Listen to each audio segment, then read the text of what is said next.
Ça a commencé comme n'importe quelle soirée ordinaire. Émilie et moi étions assis l'un en face de l'autre à table. Mais l'atmosphère était différente, lourde. Le silence entre nous n'était pas le genre confortable auquel nous nous étions habitués au fil des années. Il était cassant, comme s'il pouvait se briser à tout moment. Elle ne mangeait pas. Elle remuait juste sa fourchette autour de son assiette. Ses yeux se précipitaient n'importe où, mais vers moi. Je savais que quelque chose allait arriver, mais rien n'aurait pu me préparer à la bombe qu'elle était sur le point de larguer.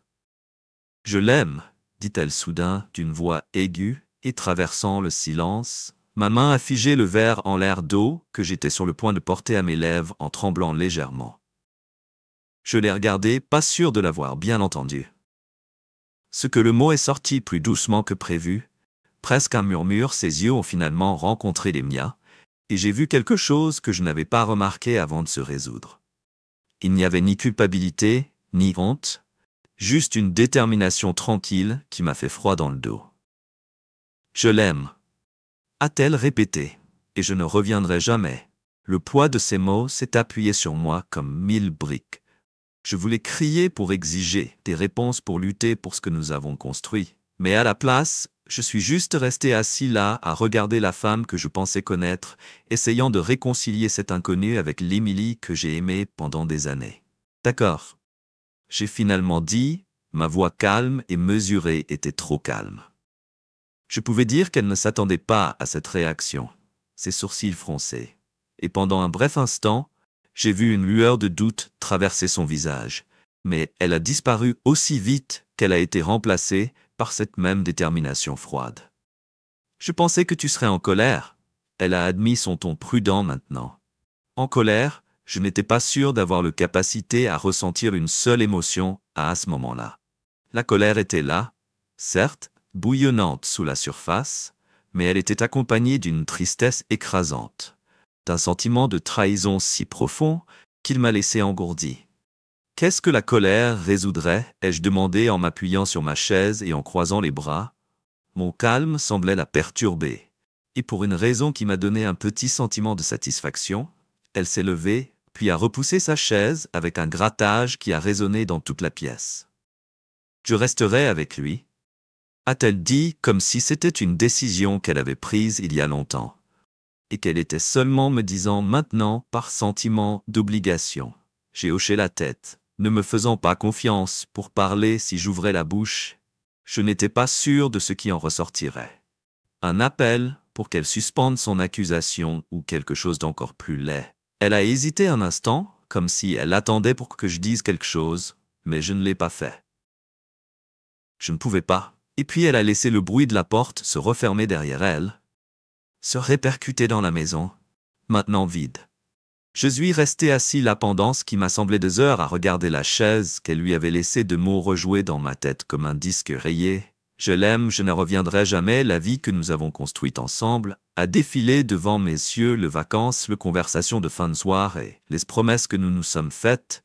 Comment sommes-nous passés de là à là? Où m'étais-je trompé? Je voulais lui en vouloir de la dépeindre comme la méchante de cette histoire, mais une petite voix au fond de ma tête me murmura que j'avais peut-être un rôle à jouer là-dedans aussi. Mais ensuite, une autre pensée s'enracina, une plus froide, plus dure. C'était pas juste la trahison, c'était un abandon. Je ne suis pas simplement tombée amoureuse de moi. Elle s'est sentie amoureuse de quelqu'un d'autre alors que nous étions encore mariés, partageant toujours une vie. Elle a fait son choix, et maintenant je devais faire le mien. Je me suis servi un verre, la brûlure du whisky m'a ancré dans un moment où j'ai senti la tempête se préparer en moi. Mais j'ai refusé de la laisser me consumer. Je ne la supplierai pas de rester. Je ne la poursuivrai pas. Je ne la laisserai certainement pas penser qu'elle pourrait revenir en rampant quand son fantasme avec lui s'effondrait inévitablement si elle était partie, alors qu'il en soit ainsi, mais je m'assurerai qu'il ne lui restait plus rien pour qu'elle revienne aux pensées installées dans mon esprit comme une graine petite et calme, mais pleine de potentiel. Je ne savais pas encore exactement ce que j'allais faire, mais une chose était sûre, c'en n'était pas la fin de mon histoire. C'était juste le début d'un nouveau chapitre dans lequel je ne jouerais pas la victime, alors que la nuit s'allongeait et que la maison devenait plus sombre. Je me suis fait un vœu silencieux de me relever de cette situation plus fort. Émilie, plus intelligente et intouchable, aurait pu franchir la porte. Mais elle, je n'ai pas tout emporté avec elle. Pas encore le silence après son départ n'était pas qu'un vide, c'était un poids suffocant qui pesait sur moi. S'enroulant dans tous les coins de la maison. Je me suis assise seule à la table à manger, regardant son assiette intacte. Elle avait à peine mangé quelque chose, et maintenant je réalisais qu'elle n'avait pas beaucoup mangé depuis des semaines. Les signes étaient là. N'étaient-ils pas les nuits tardives au travail, le besoin soudain d'intimité, la façon distraite dont elle me parlait? Je les ai tous vus avec le recul. Mais à l'époque, j'ai choisi de lui faire confiance. J'ai choisi de croire que notre mariage était solide. J'ai regardé le siège vide où elle avait prononcé ces mots. Je l'aime et je ne reviendrai jamais.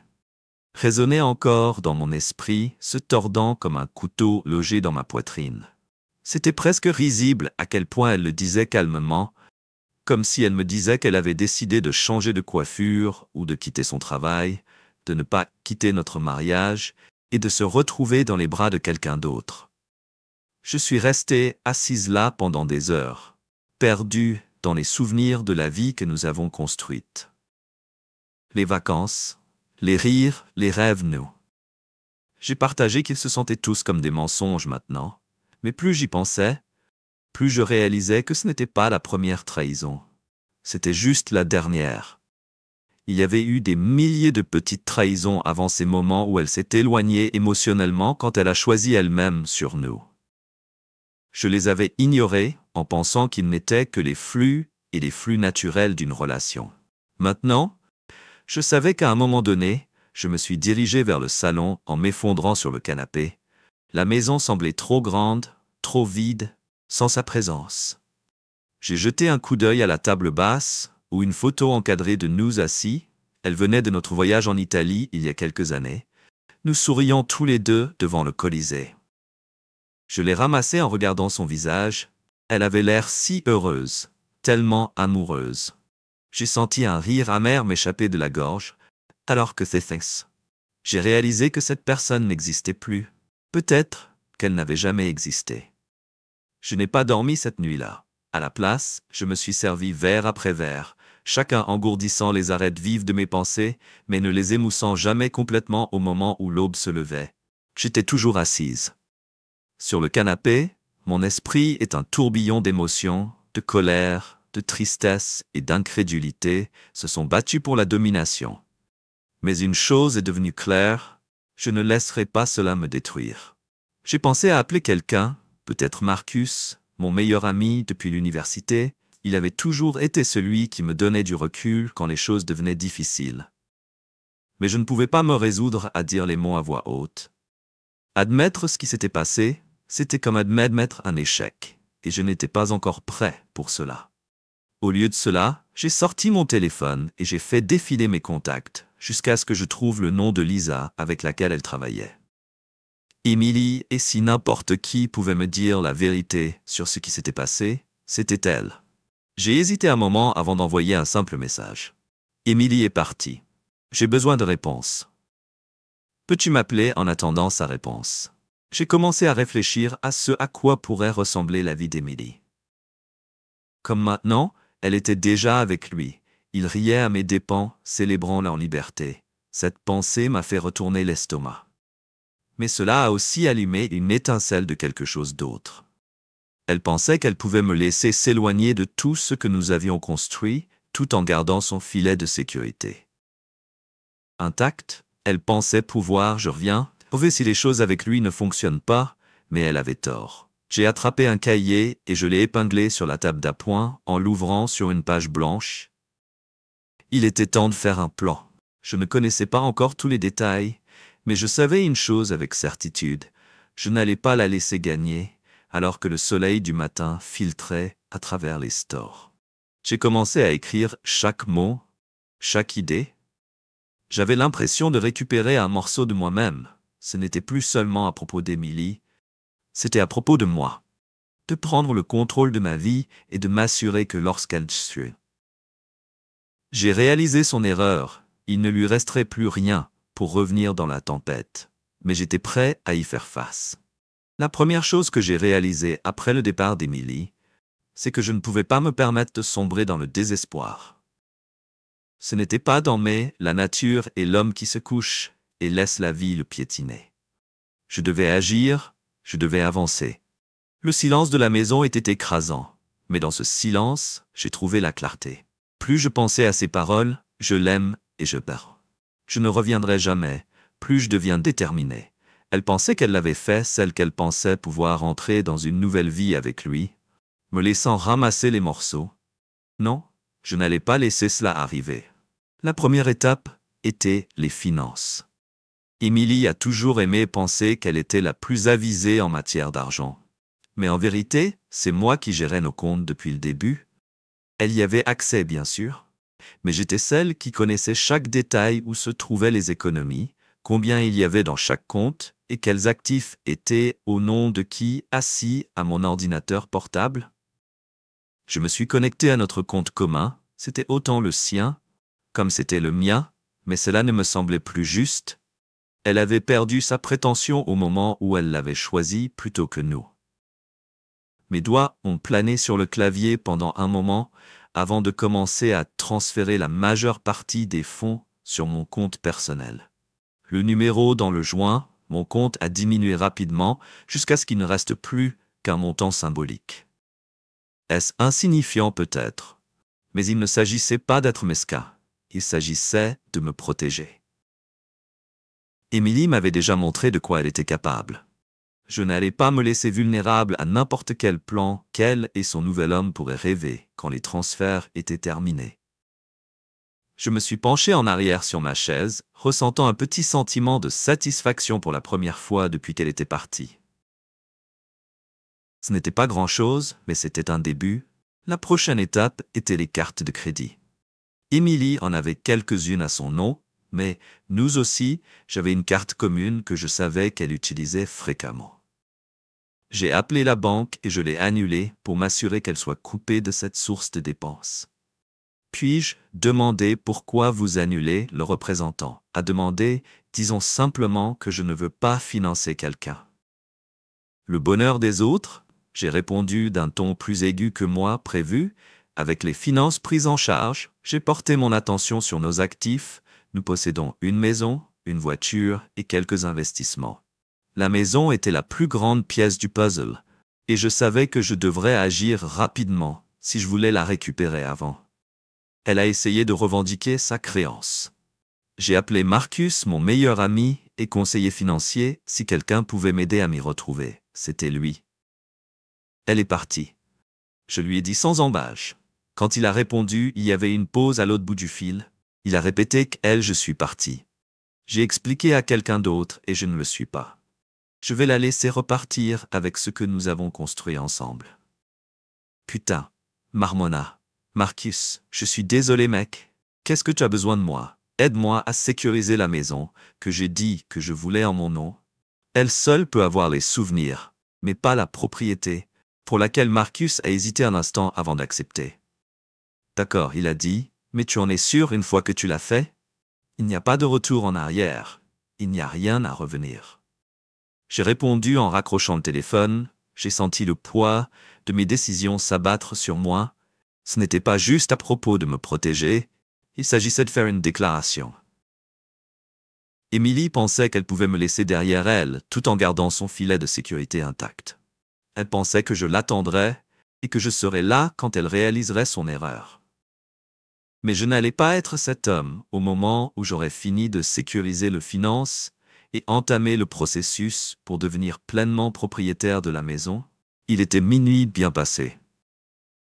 Je me suis assis sur ma chaise, regardant par la fenêtre la rue sombre à l'extérieur pour la première fois depuis son départ. J'avais l'impression d'avoir le contrôle. Ce n'était que le moment. Au début, elle pensait peut-être qu'elle commençait une nouvelle vie, mais elle n'avait aucune idée de quoi. Arrivait? Une chose était sûre quand elle a finalement regardé en arrière. Elle ne me trouverait pas là à l'attendre. Elle ne trouverait rien du tout. La maison était différente après le départ d'Émilie, plus vide, plus froide. Chaque pièce résonnait de souvenirs que je ne voulais pas revivre. Son rire, son parfum, la façon d'elle laissait toujours une tasse à moitié pleine sur le comptoir, tout était toujours là, me hantant comme un fantôme. Je ne pouvais pas vivre comme ça, entouré des restes de quelqu'un qui avait choisi quelqu'un d'autre à ma place. Alors j'ai commencé à effacer. Ça a commencé dans la chambre. J'ai ouvert son placard dans un endroit où je n'avais pas osé m'aventurer depuis qu'elle était sortie. Ses vêtements étaient toujours bien accrochés, chacun rappelant une vie partagée qui était maintenant brisée. Mes doigts ont effleuré un chemisier en soie qu'elle aimait. Et pendant un moment, j'ai hésité, mais ensuite, ces mots résonnaient dans mes oreilles. Je l'aime, et je ne reviendrai jamais. L'hésitation a disparu, remplacée par une froide détermination. J'ai attrapé un grand sac poubelle, et j'ai commencé à retirer ses vêtements des cintres un par un. Chaque pièce avait l'impression de perdre une couche de la douleur qu'elle avait laissée. Derrière les robes qu'elle portait lors de nos soirées en amoureux, les pulls que je lui avais achetés pour Noël, tout était allé dans le B quand le placard était vide. Je me suis reculé et j'ai ressenti un étrange sentiment de satisfaction. Ensuite, les tiroirs, les bijoux, les foulards, sa ridicule collection de bougies parfumées. Tout est allé dans le sac. Il n'y avait plus de sentimentalité en moi. Ces choses n'étaient pas les nôtres et elles n'avaient plus leur place dans ma vie. Pendant que je travaillais, j'ai trouvé des petites choses que je n'avais pas remarquées avant un reçu d'un restaurant. Je n'ai jamais été avec quelqu'un, juste il y a quelques semaines, un petit tube de rouge à lèvres que je n'ai pas reconnu. Ce n'était pas seulement ses affaires, c'était des morceaux d'une vie qu'elle avait vécue sans moi. Ma poitrine se serra, la colère bouillonnait sous la surface, mais je l'ai poussée, ça ne servait à rien en m'y attardant maintenant. Elle était partie, et c'était juste la confirmation qu'elle était partie, bien avant de prononcer les mots à voix haute, une fois la chambre libérée. Je me suis déplacé vers le salon. Les photos de nous qui bordaient les murs étaient les premières à apparaître. Allez, des visages souriants me regardaient, alors que je les ai sortis de leur cadre. J'ai hésité devant une photo, un instantané de nous. Le jour de notre mariage, je me suis souvenu à quel point je m'étais senti heureux à ce moment-là, à quel point j'étais certain que nous serions ensemble pour toujours. Mais cet homme était parti. Maintenant, tout comme la femme sur la photo, je l'ai laissé tomber dans le sac poubelle sans réfléchir. Ses livres, ses bibelots, les coussins sur lesquels elle a insisté pour mentir parce qu'ils ont attaché la pièce ensemble, tout est allé dans la pile au moment où j'ai fini. Le salon avait l'air nu, mais c'était aussi plus léger. C'était comme si sa présence avait étouffé l'espace. Et maintenant, je pouvais enfin respirer à nouveau.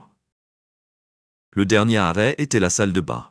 Ses articles de toilette étaient toujours alignés sur le comptoir. Les bouteilles et les bocaux rappelaient la femme qui se tenait là chaque matin pour se préparer pour sa journée.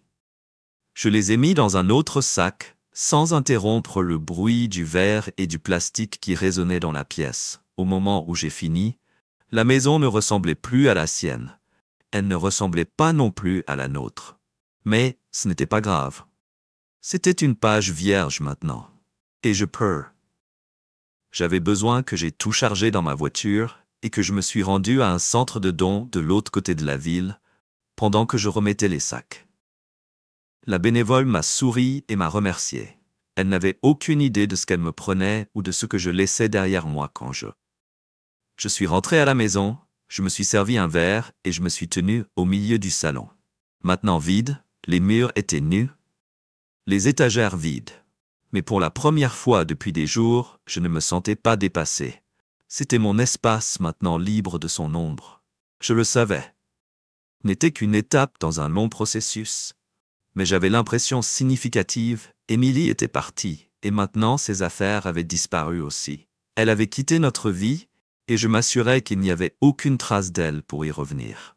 Ce n'était pas une question de vengeance, ce n'était pas une question de colère, c'était une question de survie. Elle avait fait son choix, et maintenant je faisais le mien. Effacer sa présence de la maison n'était pas seulement un acte physique, c'était symbolique, c'était le premier véritable pas vers la reconquête de ma vie. Et alors que je me tenais là, dans le calme, j'ai senti une étincelle. Et j'espère que peut-être je pourrais construire quelque chose de mieux. Les cendres qu'elle a laissées derrière la maison ont toujours été le cœur de notre vie ensemble. C'est là que nous célébrions les anniversaires. Organisions des dîners de famille et passions des dimanches après-midi paresseux. Chaque coin gardait un souvenir. Chaque ruisseau des planches me rappelait les moments que nous partagions. Mais maintenant, avec Émilie partie, ça ressemblait plus à un tombeau qu'à une maison. Je ne pouvais pas rester là. Pas comme ça, pas entouré des fantômes d'une vie qui n'existait plus. Il était temps de lâcher prise. Il était temps de vendre le rêve que je savais qu'Émilie avait toujours été attachée à la maison. Et c'était pas seulement un bâtiment, c'était un symbole de tout ce qu'elle voulait. Nous l'avons conçu ensemble, nous avons choisi les meubles, nous avons pris des décisions sur chaque petit détail. Elle y avait mis tout son cœur, mais c'était avant qu'elle ne le choisisse. Maintenant, c'était comme une prison. La première chose que j'ai faite a été d'appeler l'agent immobilier. Je suis prêt à l'inscrire. Je lui ai dit d'une voix ferme, il n'a posé aucune question. Ce que j'ai apprécié, il a juste accepté de se rencontrer le lendemain. Quand j'ai traversé la maison, cela me semblait étrangement vide, comme une coquille. Les meubles étaient toujours en place. Les photos de famille, toujours accrochées sur les murs. J'ai parcouru les pièces en faisant le point sur tout ce que je devrais changer avant de l'énumérer. La maison avait besoin d'un coup de neuf. Personne ne voudrait acheter une maison pleine de souvenirs qui ne leur appartenaient pas. J'ai appelé un ami entrepreneur David et je lui ai demandé de venir. Je dois rendre cet endroit neutre et frais. Je lui ai expliqué que tu sais, débarrasse-toi de toute touche personnelle. David était là dans quelques heures et nous avons parcouru la maison ensemble. Il a fait une liste des réparations, des changements et des améliorations de la nouvelle peinture. Les murs, a-t-il dit, pourraient peut-être éteindre certains de ces vieux luminaires, quelques mineurs des corrections ici et là. Et cet endroit sera prêt à vendre. C'était comme si j'effaçais une plus grande partie de notre vie à chaque décision. Les rideaux qu'elle avait choisis, les couleurs qu'elle aimait, les meubles qui avaient autrefois donné à cette maison l'impression d'être chez elle. Rien de tout cela, je serais ici beaucoup plus longtemps. Je me suis dit que c'était nécessaire, que c'était la bonne chose à faire, mais il y avait une partie de moi qui hésitait. Notre vie ressemblerait à ici, notre avenir, se déroulant dans les murs de cette maison. Ses rêves avaient été brisés, remplacés par la dure réalité de son départ. Et maintenant, tout devait disparaître dans les prochains jours. La maison transformée, les murs étaient peints d'un beige neutre, les meubles ont été réarrangés, et les touches personnelles, ses livres, ses œuvres d'art, les petits bibelots qu'elle avait ramassés lors de nos voyages avaient disparu. L'endroit commençait à ressembler à une maison témoin. Une toile vierge pour que quelqu'un d'autre puisse imaginer son avenir. Je n'étais pas prêt à... Maintenant tu peux vivre avec sans un autre mot. Je me suis retourné et j'ai marché hors du appartement, les laissant s'occuper de l'épave qu'ils avaient créée. Cette fois, les rires avaient disparu, et pour la première fois depuis des mois, je me sentais libre, en sortant de l'appartement d'Evans, laissant derrière moi le chaos orchestré par Heidi. J'ai senti le poids de leur panique me suivre. L'écho de la voix de Nicole tremblante d'incrédulité résonnait toujours dans mes oreilles. Adrien, je ne savais pas que je ne le savais pas. Mais elle ne connaissait peut-être pas toute l'ampleur des crimes d'Evan, mais elle en savait assez. Elle savait qu'elle trahissait. Je savais qu'elle choisissait ses propres désirs égoïstes plutôt que notre mariage. Et maintenant que la façade qu'elle avait construite s'effondrait, je ne pouvais pas me résoudre à me soucier de ses excuses. La vérité avait été mise à nu. L'humiliation qu'elle et ses amis m'avaient infligée était maintenant, c'est à eux d'endurer. Mais je n'avais pas encore fini au moment où je suis rentré à la maison. Sam m'attendait nonchalamment appuyé contre sa voiture dans l'allée. Son uniforme d'ambulancier était légèrement froissé, mais son rhin était tranchant et intact. Comment ça s'est passé? Il demandait alors que je m'approchais de Parfait. J'ai répondu en déverrouillant la porte et en lui faisant signe d'entrer. Evan a craqué comme un œuf. Nicole et ses amis, ils sont sous le choc. Sam a ri en me suivant dans la maison. Bien. Il mérite chaque seconde. Nous nous sommes assis à la table à manger, une bouteille de whisky entre nous, pendant que je nous versais à chacun un verre. Je n'ai pas pu m'empêcher de repenser les événements de la nuit dans mon esprit. L'expression du visage d'Evan lorsque j'ai exposé les preuves. La panique dans les yeux de Nicole, lorsqu'elle a réalisé à quel point elle était profonde. C'était tout ce que j'avais prévu et plus encore. Mais il y avait encore une fin lâche pour me lier le lendemain matin. Je me suis réveillé à un flot de messages sur mon téléphone. Pourrait parler. Puis il y a eu les appels de Nicole. Un autre de LLA que je n'ai pas pris la peine de répondre non plus. Je me suis concentré sur l'article de Megan qui était devenu en direct pendant la nuit. Le titre était audacieux et accablant. Entrepreneur local exposé comme fraude en série, avec laquelle ses victimes s'exprimaient contre ses victimes, contre Evan Carter. Le pièce détaillé des transactions commerciales frauduleuses d'Evan, à la manipulation émotionnelle qu'il a utilisée pour charger ses victimes, que Megan avait bien fait son travail et l'article gagnait déjà en ligne. Sa présence persistait par endroits. Je n'avais même pas pensé à regarder dans les tiroirs et les placards, même dans ma voiture. Chaque objet portait un poids, un souvenir et je ne pouvais pas avancer avant de m'en débarrasser tous. J'ai commencé par le grenier. C'était un endroit où on allait rarement, où les choses dont nous n'avions pas besoin mais que nous ne pouvions pas nous résoudre à jeter étaient rangées, alors que je montais les marches en bois grinçantes. J'ai ressenti une vague de malaise. Qu'est-ce que j'allais trouver là-haut? Quel morceau d'aile devrais-je affronter? Le grenier était faiblement éclairé. L'ampoule unique coulait longue. Les ombres sur les piles de boîtes étaient pour la plupart couvertes de poussière intacte depuis des années.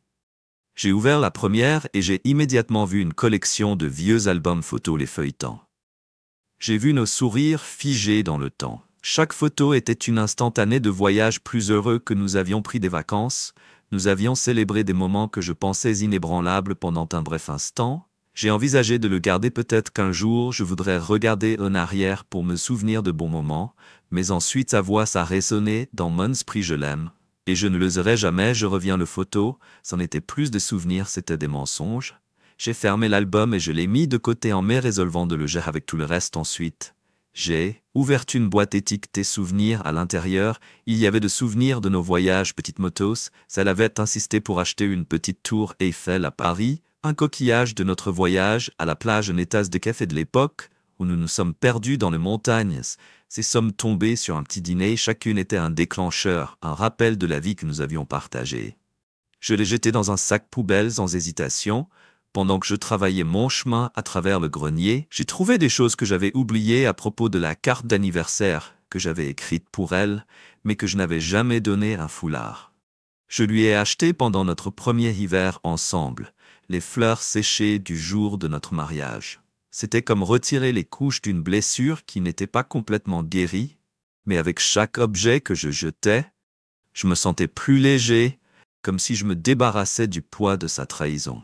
Une fois le grenier vidé, j'ai déménagé au garage. Son vélo était toujours là, appuyé contre le mur où elle l'avait laissé. Elle avait toujours parlé de le prendre. Je fais du vélo, mais j'aime ça beaucoup. De ces projets ne se sont jamais concrétisés. Je l'ai donné à un organisme de bienfaisance locale, j'ai laissé quelqu'un d'autre l'utiliser. Je pensais que même ma voiture n'était pas à l'abri de sa présence persistante.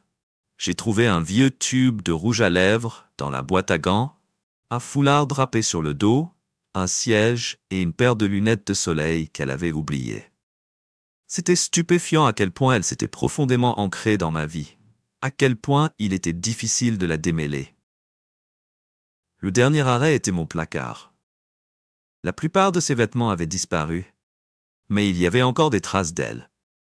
Une paire de boucles d'oreilles sur la commode, un bracelet dans un tiroir, une bouteille de parfum sur l'étagère.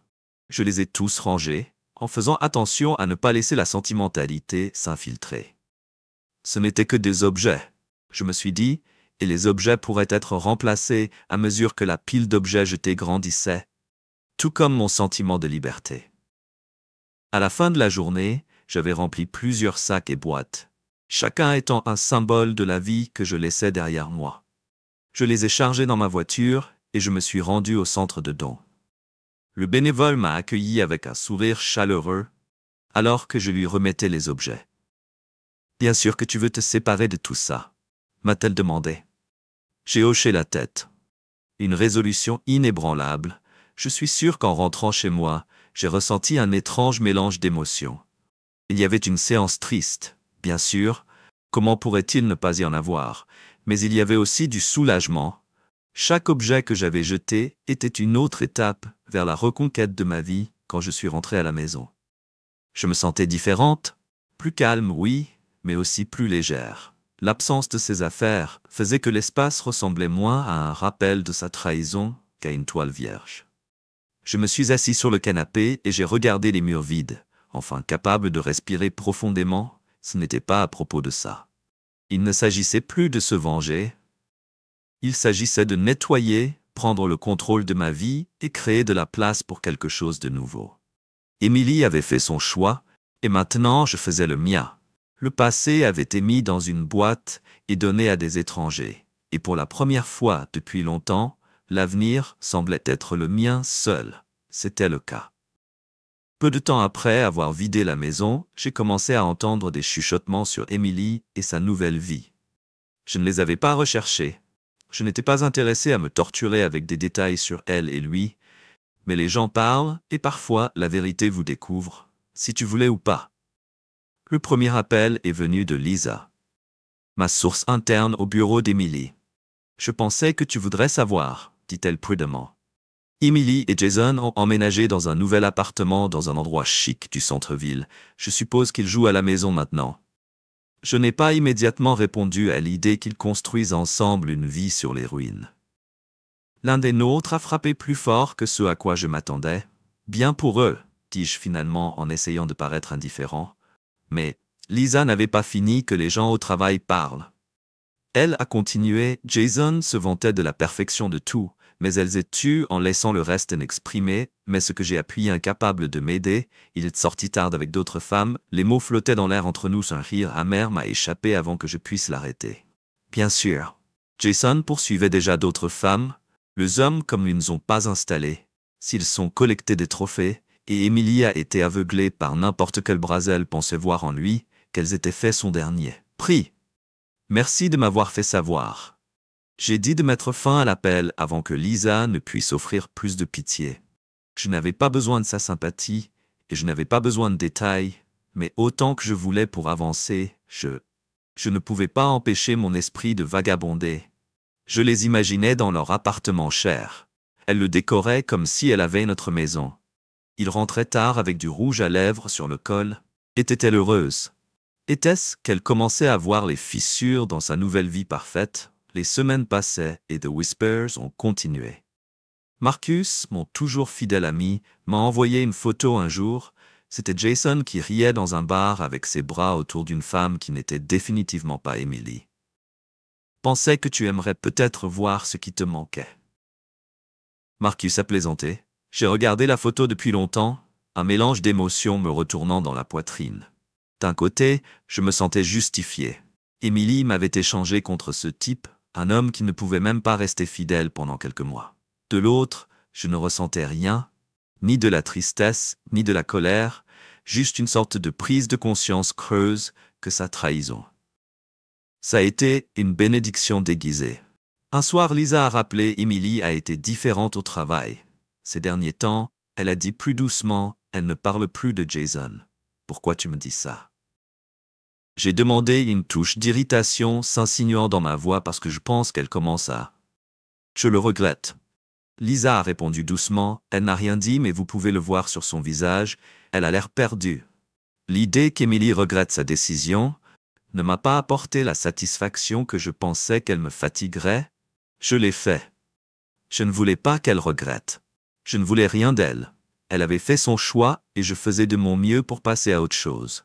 Je ne pouvais pas m'empêcher de me demander à quoi ressemblait sa vie maintenant. Réalisait-elle que Jason n'était pas l'homme qu'elle pensait qu'il était? Commençait-elle à manquer la stabilité du partenariat, l'amour que nous avons eu autrefois? Ou était-elle trop fière pour admettre qu'elle avait fait une erreur? Je n'ai pas eu à attendre longtemps pour obtenir des réponses. Une connaissance commune a croisé Emily dans un café et m'a envoyé un message qu'elle n'avait pas l'air bien. Ont-ils écrit fatiguée, maigre, comme si elle n'avait pas dormi? J'ai lu le message et je l'ai supprimé immédiatement. Je n'avais plus besoin de savoir que ce n'était plus mon problème. Mais la vérité était que je savais que je pouvais l'imaginer très clairement assise dans ce appartement chic, regardant l'espace vide à côté d'elle où Jason avait l'habitude de se rendre. Peut-être qu'elle m'avait quitté pour un fantasme, et maintenant, elle vivait avec la réalité. Et pourtant, même si je voulais me réjouir, je ne pouvais pas. Sa souffrance n'était pas ma victoire. Sa douleur n'était pas ma rédemption. Tout ce que je pouvais faire était de garder avançant pas à pas, la laissant derrière à chaque pas, alors que j'étais assis dans ma maison, maintenant vide, en sirotant un verre et en regardant la rue calme. J'ai réalisé quelque chose dont je n'avais pas besoin pour la voir s'effondrer. Je n'avais pas besoin de le faire. Je sais comment son histoire s'est terminée, parce que la mienne ne faisait que commencer. C'était une soirée froide quand on frappa. Un son hésitant, presque timide, brisa le rythme tranquille de ma nouvelle vie. Je ne m'attendais pas à ce que quelqu'un que Marcus et Lisa appelaient habituellement avant de me rendre visite, et aucune livraison n'était prévue pendant un moment. J'ai envisagé de l'ignorer, peu importe qui pourrait venir. Une autre fois, mais quelque chose m'a attiré vers la porte quand je l'ai ouverte. Je me suis figé, debout sur le porche, trempé par la pluie, et tremblante comme une feuille. Emily, elle ne ressemblait en rien à la femme confiante et déterminée qui s'était assise en face de moi et avait déclaré qu'elle partait. Ses cheveux étaient énippés, ses vêtements pendaient lâchement sur sa silhouette et ses yeux, une fois pleins de détermination, étaient creux. Elle ne ressemblait pas à quelqu'un qui en avait un. Elle ressemblait à quelqu'un qui avait tout perdu. « Salut », dit-elle, sa voix à peine au-dessus d'un murmure. Je la regardais un peu, un flot d'émotions m'envahit. Colère, pitié, confusion. Ils se sont tous battus pour la domination, mais j'ai gardé mon expression vide. « Qu'est-ce que tu fais ici ?» J'ai demandé, ma voix froide et détachée. « J'avais besoin de te parler, dit-elle en bougeant nerveusement sous mon regard. J'ai répété, incrédule. « Après tout, tu penses que nous avons quelque chose à dire. » Sa lèvre a tremblé pendant un instant. J'ai pensé qu'elle pourrait pleurer. « S'il te plaît, elle a dit, écoute-moi. » Je me suis écarté et je l'ai laissé entrer par curiosité que par gentillesse. Elle est entrée dans le salon, s'est arrêtée de regarder comme si elle le reconnaissait à peine. Le mur était nu, le meuble réorganisé. Sa présence a complètement effacé ce qui est arrivé à la maison. Elle a demandé à voix tremblante. Je l'ai vendu, j'ai répondu catégoriquement. Ça s'est retourné pour me faire face. L'a vendu à quoi? T'attendais-tu, Emily? J'ai dit, croisant le bras Tom. À se quitter? Je n'allais pas rester ici à attendre que change d'avis. Elle se laissa tomber sur le canapé, ses épaules s'affaissant comme si le poids de ses choix l'avait finalement rattrapée. « J'ai fait une erreur, » dit-elle doucement, sa voix brisant Jason. Il ne l'était pas. Qui je pensais qu'il était? Il m'a menti, m'a trompé. Je pensais que je l'aimais, mais j'avais tort. Je l'ai regardé, mon cœur un étrange mélange de triomphe et de détachement. Une partie de moi voulait dire « je te l'avais dit ». Alors une partie de moi voulait crier pour lui rappeler la douleur qu'elle avait causée. Mais je n'ai pas plutôt appuyé contre le mur, et j'ai croisé les bras, et maintenant tu es ici. J'ai dit, ma voix calme mais pointue. Qu'est-ce que tu veux? Emily, ma sympathie, mon pardon. Un endroit où séjourner, elle a tressailli. Mes paroles, mais je ne les ai pas refusées. Je voulais juste revenir pour réparer les choses. Je l'ai coupé avec un rire amer. Réparer les choses. Emily, il ne reste plus rien à réparer. Ils ne m'ont pas bougé. J'avais tort, elle a dit à nouveau, sa voix tremblant. Ça a commencé comme n'importe quelle soirée ordinaire. Emily et moi étions assis l'un en face de l'autre à table. Mais l'atmosphère était différente, lourde. Le silence entre nous n'était pas le genre confortable auquel nous nous étions habitués au fil des années. Il était cassant, comme s'il pouvait se briser à tout moment. Elle ne mangeait pas. Elle remuait juste sa fourchette autour de son assiette. Ses yeux se précipitaient n'importe où, mais vers moi. Je savais que quelque chose allait arriver, mais rien n'aurait pu me préparer à la bombe qu'elle était sur le point de larguer. Je l'aime, dit-elle soudain d'une voix aiguë, et traversant le silence, ma main a figé le verre en l'air d'eau que j'étais sur le point de porter à mes lèvres en tremblant légèrement. Je l'ai regardé, pas sûr de l'avoir bien entendu. Ce que le mot est sorti plus doucement que prévu, presque un murmure, ses yeux ont finalement rencontré les miens, et j'ai vu quelque chose que je n'avais pas remarqué avant de se résoudre. Il n'y avait ni culpabilité, ni honte, juste une détermination tranquille qui m'a fait froid dans le dos. Je l'aime, a-t-elle répété, et je ne reviendrai jamais. Le poids de ces mots s'est appuyé sur moi comme 1000 briques. Je voulais crier pour exiger des réponses pour lutter pour ce que nous avons construit. Mais à la place, je suis juste resté assis là à regarder la femme que je pensais connaître, essayant de réconcilier cette inconnue avec l'Émilie que j'ai aimée pendant des années. D'accord. J'ai finalement dit, ma voix calme et mesurée était trop calme. Je pouvais dire qu'elle ne s'attendait pas à cette réaction, ses sourcils froncés. Et pendant un bref instant, j'ai vu une lueur de doute traverser son visage, mais elle a disparu aussi vite qu'elle a été remplacée par cette même détermination froide. Je pensais que tu serais en colère. Elle a admis son ton prudent maintenant. En colère, je n'étais pas sûr d'avoir la capacité à ressentir une seule émotion à ce moment-là. La colère était là, certes, bouillonnante sous la surface, mais elle était accompagnée d'une tristesse écrasante, d'un sentiment de trahison si profond qu'il m'a laissé engourdi. Qu'est-ce que la colère résoudrait, ai-je demandé en m'appuyant sur ma chaise et en croisant les bras.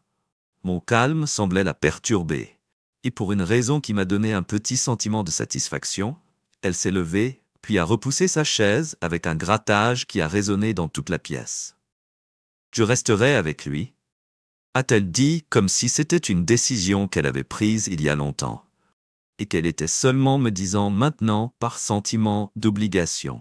J'ai hoché la tête, ne me faisant pas confiance pour parler si j'ouvrais la bouche. Je n'étais pas sûr de ce qui en ressortirait. Un appel pour qu'elle suspende son accusation ou quelque chose d'encore plus laid. Elle a hésité un instant, comme si elle attendait pour que je dise quelque chose, mais je ne l'ai pas fait. Je voulais lui dire de partir pour descendre à la porte et ne jamais revenir. Mais quelque chose dans sa voix m'a arrêté. Il y avait un désespoir que je n'avais pas entendu avant, une sorte de vulnérabilité brute que m'a fait une pause contre mon meilleur jugement que je lui ai fait signe de s'asseoir. Elle s'est assise sur le bord du canapé, lui sonnant les mains, alors qu'elle luttait pour trouver les mots que j'ai fait tant d'erreurs qu'elle a commencé sa voix brisée. Je laissais ma fierté et mon égoïsme me aveugle à ce que j'avais. Je pensais que je couchais le bonheur. Mais tout ce que j'ai trouvé, c'était le regret que je me suis croisé les bras penchés contre le mur pendant que j'écoutais. Et maintenant, ce que je vous ai demandé à m'attendre, à ce que je oublie tout et vous ramène non en arrière. Elle a dit en secouant rapidement la tête. Je sais que je ne mérite pas, que je sais que je ne te mérite pas. Mais j'ai besoin que tu comprennes que je n'essayais pas de te faire du mal. J'essayais de trouver quelque chose que je pensais manquer. Je laissais échapper un rire amer, et l'avez-vous trouvé? Elle tressaillit à la question des larmes renversant ses joues. Non, chuchota-t-il. Tout ce que j'ai trouvé, c'était le vide. Jason, il m'a utilisé, il ne m'aimait pas, il ne se souciait même pas de moi, et quand il est parti, ses mains, un instant, j'ai ressenti un sentiment de sympathie, mais il a rapidement été éteint par le souvenir de sa trahison. Vous avez fait votre choix. Émilie, j'ai dit mon ton dur. Vous êtes sortie de ma vie et dans le sien, vous ne revenez pas juste. Parce que ta nouvelle vie n'a pas fonctionné. Sache qu'elle a dit en me regardant avec des yeux implancés, je sais que je ne mérite pas votre pardon, mais je vous supplie s'il vous plaît, donnez-moi une chance de vous rendre correctement. Je ne pouvais pas tout à fait nommer que c'était la femme que j'avais autrefois aimée, la femme que j'avais construite dans ma vie, et maintenant elle était brisée, désespérée, et s'accrochait à l'espoir que je me soucie encore, mais je ne l'ai pas plus. Est-ce que j'ai dit ma voix froide et stable? Il ne s'agit pas de pardon, il ne s'agit pas de vous donner une seconde chance, qu'il s'agit enfin de prendre le contrôle de ma vie, de ne pas vous laisser dicter comment mon histoire met fin à sa lèvre inférieure, et elle m'a regardé comme si elle ne l'avait pas fait. Reconnaissez l'homme debout devant elle que vous avez changé. Elle a dit doucement que vous avez raison. J'ai répondu que je l'ai, et je vous ai à remercier pour que la pièce soit silencieuse. Le poids de mes mots suspendus dans les airs, je me suis finalement avancé et ouvert. La porte, c'est adieu Emily, pour de bon. Cette fois, elle hésitait ses yeux en cherchant le mien, pour tout signe de l'homme que j'étais, mais elle ne l'a pas trouvé, que l'homme était allé remplacer par quelqu'un de fort, quelqu'un qui s'était ressuscité. Et cette fois, je ne l'ai pas regardée partir en fermant la porte derrière elle, je ressentais un étrange sentiment de paix. Ce n'était pas la fermeture dont j'avais pensé que j'avais besoin, mais c'était suffisant que je lui ai affronté le passé, et je l'ai laissé aller. Emily faisait partie de mon histoire, mais elle n'était pas la terminant. Elle n'était qu'un chapitre. Et maintenant que le chapitre était fermé, lorsque j'ai fermé la porte derrière Emily, que la dernière fois que le silence de la maison était différent, qu'il n'était plus lourd ou oppressant, il était propre, clair, un calme qui parlait de nouveaux débuts. Je me tenais là un instant, reposant sur la poignée de porte, en laissant tout couler chez la femme qui avait été le centre de mon monde. La source de ma plus grande joie et de ma douleur la plus profonde avait vraiment disparu. Et pour la première fois, je me sentais comme si je pouvais respirer. Ce n'était pas. La fermeture était la liberté dans les jours qui suivirent. J'ai commencé à reconstruire, non pas la vie que j'avais avec Emily qui était morte et enterrée, mais quelque chose entièrement nouveau. Quelque chose qui était à moi et à moi seul. J'ai emménagé dans un petit appartement moderne, de l'autre côté de la ville. C'était une ardoise vierge, sans souvenirs, et des bagages. Et moi avons pris mon temps pour le remplir de choses qui m'ont apporté la paix pendant les premières semaines que je suis resté. Pour moi, j'avais besoin de la solitude que le calme pour tout traiter. Mais lentement, la vie a commencé à ramener à Marcus est venu un soir avec un pack de six. Et un sourire, tu es trop jeune pour être assis. Comme un vieil homme à la retraite, il a dit en poussant une bière dans ma main. Nous nous sommes assis sur mon nouveau canapé, en parlant de tout et rien qu'il n'avait pas évoqué Emily, et j'en ai été reconnaissant à la place. Nous avons ri de l'ancien. Dernier drame de travail, c'était bien de renouer avec le monde pour me rappeler qu'il y avait plus dans la vie que le chagrin. Une semaine plus tard, Lisa m'a invité à un petit rassemblement à sa place. Ce n'est pas une grande fête. Elle m'a assuré quelques amis que vous avez besoin pour. Sortez de cet appartement. Au début, j'ai hésité l'idée de marcher dans une pièce pleine d'étrangers, faisant de petites conversations, en train de se sentir épuisant. Mais Lisa était persistante, et j'ai finalement donné dans le rassemblement était exactement ce dont j'avais besoin. Discret et rempli de personnes authentiques que j'ai rencontrées, quelques nouveaux visages partageaient un verre ou deux, et pour la première fois, dans ce qui ressemblait à jamais, je ne ressentais pas le poids de la trahison d'Emily, appuyant sur moi. L'un des amis de Lisa, une femme nommée Claire, a attiré mon attention. Elle était intelligente, drôle et rafraîchissante. Nous avons passé la majeure partie de la soirée parler. Et au moment où je me staved, je suis parti, j'ai réalisé que je n'avais pas pensé à Emily. Une fois que Claire et moi avons échangé des chiffres, et au cours des prochaines semaines, nous avons commencé à nous rencontrer pour un café, puis à dîner. Ce n'était pas le coup de foudre après tout ce que j'avais vécu. Je n'étais pas prêt pour cela, mais c'était quelque chose qu'une étincelle. Un lien, un aperçu de ce qui pourrait être à travers tout ce que je me sentais plus fort chaque jour. J'ai fait un autre pas de l'homme que j'avais été, l'homme qui avait été brisé par la trahison d'Emily, et plus près de la mec que je voulais être. Je me suis jeté dans mon travail, appris de nouveaux passe-temps et a même recommencé à aller au gym, était l'appel de réveil dont j'avais besoin. Elle m'avait forcé à affronter mes faiblesses pour réévaluer ma vie et me reconstruire du sol. Un soir, alors que je m'assieds sur mon balcon en regardant le coucher du soleil, tristesse, mais avec acceptation, elle avait été une partie de ma vie, un chapitre de mon histoire, mais elle ne m'a pas défini. J'ai pensé à l'homme que j'avais été quand nous étions ensemble. Tellement concentré sur la maintenance, si disposé à sacrifier mes propres besoins pour maintenir l'illusion d'un mariage parfait, Puis j'ai pensé à l'homme que je suis devenu plus fort, plus sage et plus assuré de la trahison d'Émilie. Ne m'avait pas brisé, il m'avait forgé. Alors que le soleil plongeait sous l'horizon, que j'ai soulevé mon verre à l'avenir. Je ne savais pas ce que tenir, mais pour la première fois dans longtemps, j'avais pas peur que ce n'était pas la fin que j'avais imaginée, mais c'était celle dont j'avais besoin.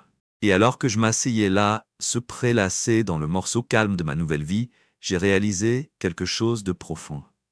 Je n'avais pas besoin d'elle. Pour revenir, je n'avais pas besoin d'elle du tout.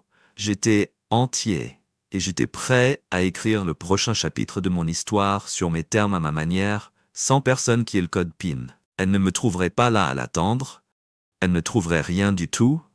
La maison était différente après le départ d'Émilie, plus vide, plus froide.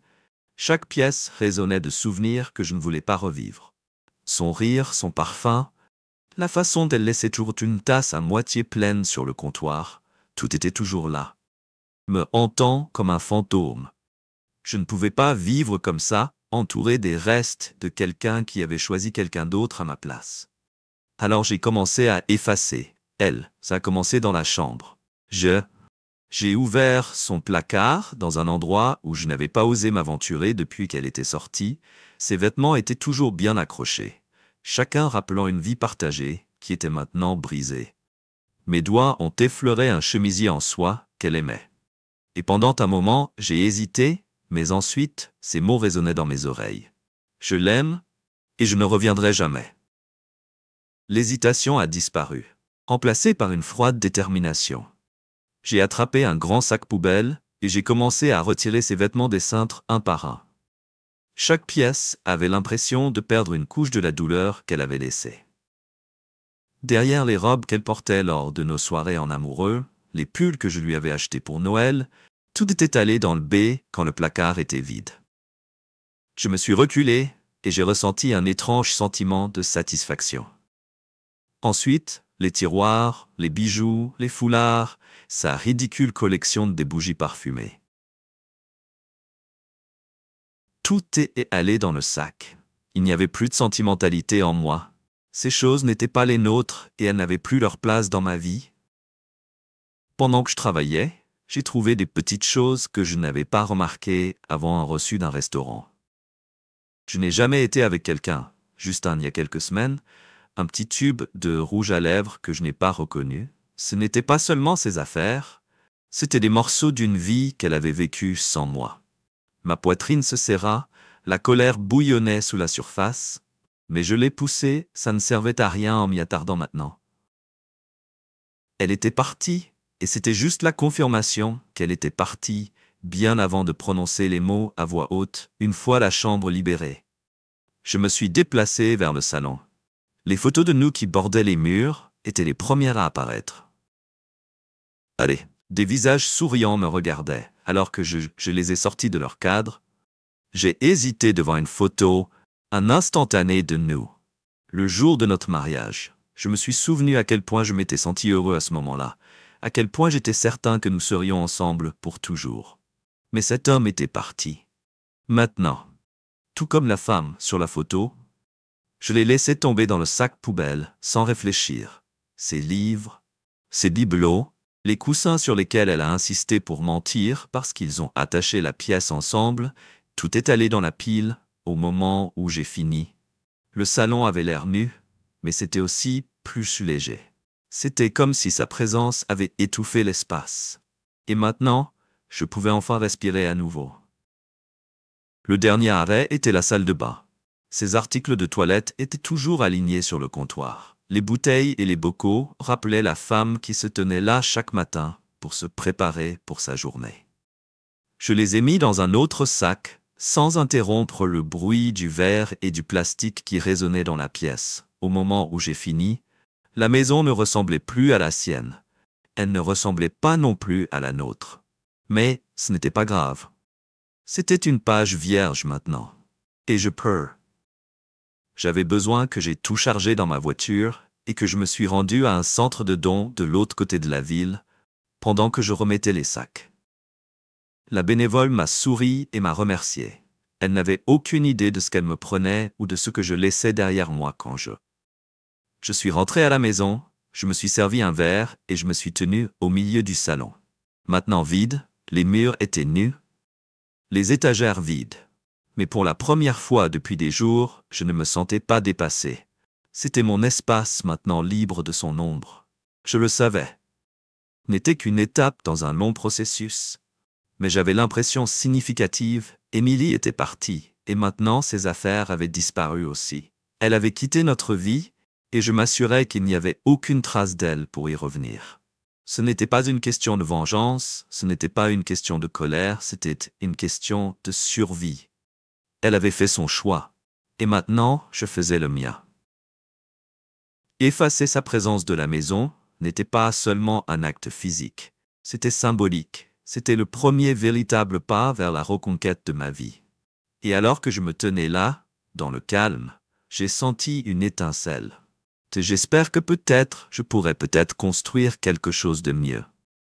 Les cendres qu'elle a laissées derrière la maison ont toujours été le cœur de notre vie ensemble. C'est là que nous célébrions les anniversaires. Organisions des dîners de famille et passions des dimanches après-midi paresseux. Chaque coin gardait un souvenir. Chaque ruisseau des planches me rappelait les moments que nous partagions. Mais maintenant, avec Émilie partie, ça ressemblait plus à un tombeau qu'à une maison. Je ne pouvais pas rester là. Pas comme ça, pas entouré des fantômes d'une vie qui n'existait plus. Il était temps de lâcher prise. Il était temps de vendre le rêve que je savais qu'Émilie avait toujours été attachée à la maison. C'était pas seulement un bâtiment, c'était un symbole de tout ce qu'elle voulait.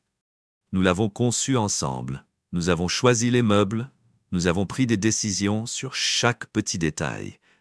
Elle y avait mis tout son cœur, mais c'était avant qu'elle ne le choisisse. Maintenant, c'était comme une prison. La première chose que j'ai faite a été d'appeler l'agent immobilier. Je suis prêt à l'inscrire. Je lui ai dit d'une voix ferme, il n'a posé aucune question. Ce que j'ai apprécié, il a juste accepté de se rencontrer le lendemain.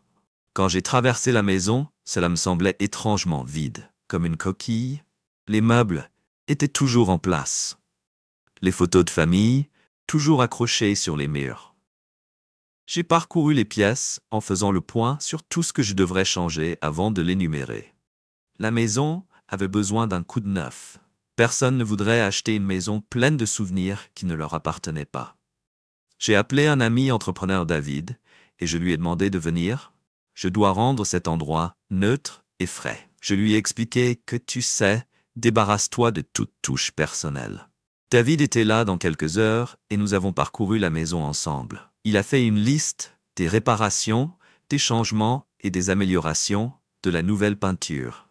Les murs, a-t-il dit, pourraient peut-être éteindre certains de ces vieux luminaires, quelques mineurs des corrections ici et là. Et cet endroit sera prêt à vendre. C'était comme si j'effaçais une plus grande partie de notre vie à chaque décision. Les rideaux qu'elle avait choisis, les couleurs qu'elle aimait, les meubles qui avaient autrefois donné à cette maison l'impression d'être chez elle. Rien de tout cela, je serais ici beaucoup plus longtemps. Je me suis dit que c'était nécessaire, que c'était la bonne chose à faire, mais il y avait une partie de moi qui hésitait.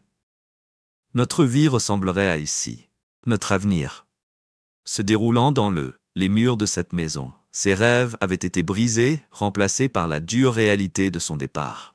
Et maintenant, tout devait disparaître dans les prochains jours. La maison transformée, les murs étaient peints d'un beige neutre, les meubles ont été réarrangés, et les touches personnelles, ses livres, ses œuvres d'art, les petits bibelots qu'elle avait ramassés lors de nos voyages avaient disparu.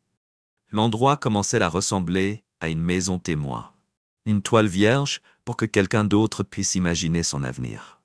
Je n'étais pas prêt à... Maintenant tu peux vivre avec sans un autre mot, je me suis retourné et j'ai marché hors du appartement, les laissant s'occuper de l'épave qu'ils avaient créée. Cette fois, les rires avaient disparu, et pour la première fois depuis des mois, je me sentais libre, en sortant de l'appartement d'Evans, laissant derrière moi le chaos orchestré par Heidi. J'ai senti le poids de leur panique me suivre.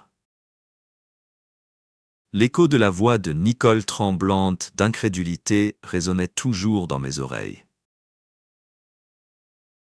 Adrien, je ne savais pas que je ne le savais pas. Mais elle ne connaissait peut-être pas toute l'ampleur des crimes d'Evan, mais elle en savait assez. Elle savait qu'elle trahissait. Je savais qu'elle choisissait ses propres désirs égoïstes plutôt que notre mariage. Et maintenant que la façade qu'elle avait construite s'effondrait, je ne pouvais pas me résoudre à me soucier de ses excuses. La vérité avait été mise à nu. L'humiliation qu'elle et ses amis m'avaient infligée était maintenant, c'est à eux d'endurer. Mais je n'avais pas encore fini au moment où je suis rentré à la maison. Sam m'attendait nonchalamment appuyé contre sa voiture dans l'allée. Son uniforme d'ambulancier était légèrement froissé, mais son rhin était tranchant et intact. Comment ça s'est passé? Il demandait alors que je m'approchais de Parfait. J'ai répondu en déverrouillant la porte et en lui faisant signe d'entrer. Evan a craqué comme un œuf. Nicole et ses amis, ils sont sous le choc. Sam a ri en me suivant dans la maison. Bien. Il mérite chaque seconde. Nous nous sommes assis à la table à manger, une bouteille de whisky entre nous, pendant que je nous versais à chacun un verre. Je n'ai pas pu m'empêcher de repenser les événements de la nuit dans mon esprit. L'expression du visage d'Evan lorsque j'ai exposé les preuves. La panique dans les yeux de Nicole, lorsqu'elle a réalisé à quel point elle était profonde. C'était tout ce que j'avais prévu et plus encore. Mais il y avait encore une fin lâche pour me lier le lendemain matin. Je me suis réveillé à un flot de messages sur mon téléphone. Pourrait parler. Puis il y a eu les appels de Nicole. Un autre de LLA que je n'ai pas pris la peine de répondre non plus. Je me suis concentré sur l'article de Megan qui était devenu en direct pendant la nuit. Le titre était audacieux et accablant. Entrepreneur local exposé comme fraude en série, avec laquelle ses victimes s'exprimaient contre ses victimes, contre Evan Carter. Le pièce détaillé des transactions commerciales frauduleuses d'Evan à la manipulation émotionnelle qu'il a utilisée pour charger ses victimes, que Megan avait bien fait son travail et l'article gagnait déjà en ligne.